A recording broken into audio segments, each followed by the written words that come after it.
Nick, you saw the highs and lows today with a big touchdown and then a miss down there too. Take us through both moments. I kind of knew once that play started, the touchdown, I was like, yeah, it's definitely coming to me. I was going to be the guy getting the ball. So just made the play. Mike put it in a great spot and ended up with a touchdown. The drop, it was one of the easy ones. It was too easy. But luckily, offense, picked me up and they scored that drive. So at the end of the day, it didn't hurt us as bad as it really could have. So I appreciate the offense, pulling my back and, stepping up for me. From your vantage point, what did you think of Mike's first start? It was good, man. It was good. He's a young guy. It's his first start. Of course, there's going to be some jitters, some nervousness. He was saying that, and I was like, dude, there's only one way to get through it, and it's just, to play your game.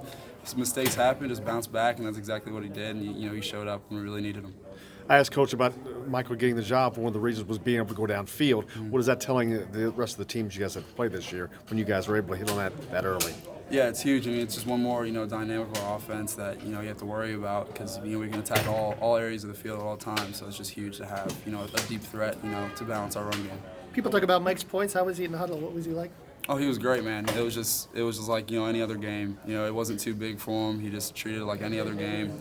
Super calm, and, that all rubs off on us. And that's how it kind of has to be on offense. There's a calm but intense, atmosphere, and he definitely brought that. It seemed like he kept his poise pretty well after the interceptions too. Right. And did you see that as well? Yeah, definitely. He didn't have his head down. He was just like, you know what, I got to put it in a better spot, or you got to do this for me. He understood, what happened, what mistake he made, so he didn't have to make it again.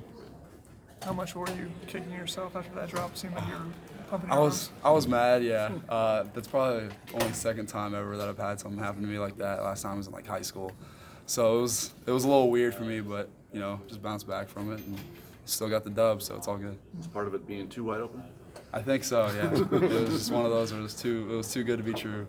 I know you guys probably rather have a home game, but what was this experience like playing here in the NFL stadium? Yeah, it was awesome, because especially for all the Indianapolis guys, they're playing, this is where they play state championships and stuff like that. And then this is the second, NFL stadium that I've gotten to play into, so hopefully I can get used to it, going into next year.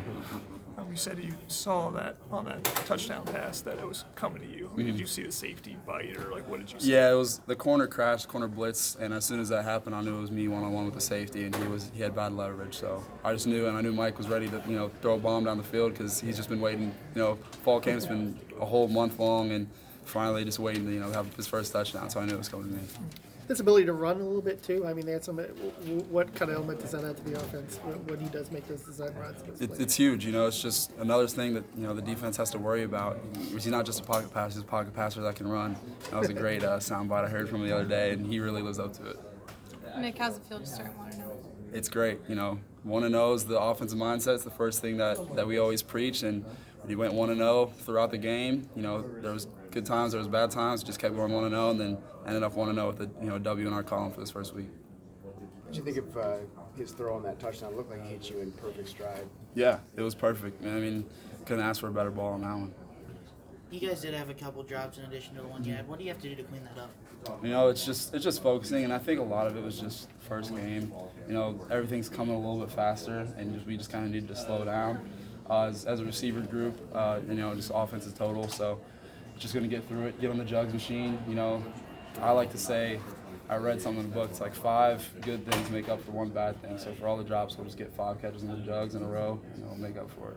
How do you guys feel with the pace of how you were playing and everything? Was everything good with that? Yeah, it was a great tempo. Being able to mix it up, we could slow it down when we needed to. When we had our 4-minute offense, situations. But then 2 minute was great. We got able to get down the field and get that field goal, which was huge. How important was it to score at the end of the half and then just come right out and score again? Yeah, it's huge. It takes a lot out of the defense when you're scoring back to back like that, and the offense doesn't even get a chance to go back out in the field. It feels like the defense is just we can't stop them at all. So it was huge to be able to go back to back, get those scores, and set that momentum for the rest of the half. How much of a total confidence was it for timeout to try to go and get points for you guys late in the half, have on the 10 for freshman quarterback? Oh, you're talking about David? Or no, the drop at the end of the half. Oh yeah, that's our mindset, and we know it. Especially how our offense is. We gotta be lethal, and we gotta put the dagger in, and that's just kind of how our offense has been all camp. So it was great, for Coach Allen, have us go for that.